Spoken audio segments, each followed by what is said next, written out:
The fragile ceasefire in Gaza is hanging by a thread, and both Israel and Hamas are pointing fingers at each other for its potential collapse. But here's where it gets controversial. Who's truly responsible for the escalating violence, and can this truce be salvaged?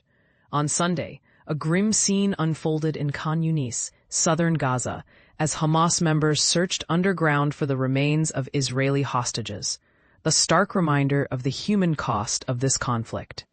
Meanwhile, in the Rafah area, tensions flared as Israel reported exchanging fire with Hamas, raising fears that the ceasefire, barely a week old, could unravel.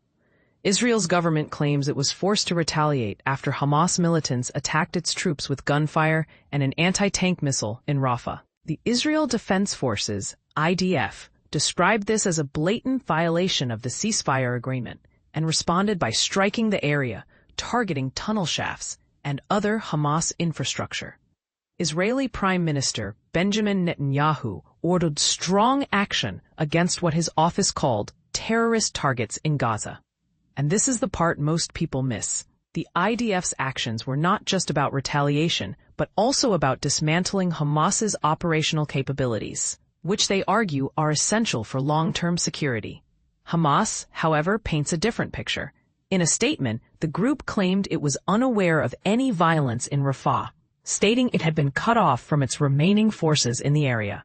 Hamas insists it remains fully committed to the ceasefire agreement, which was brokered by the U.S. and included the release of Israeli hostages held since the October 7th attacks over 2 years ago.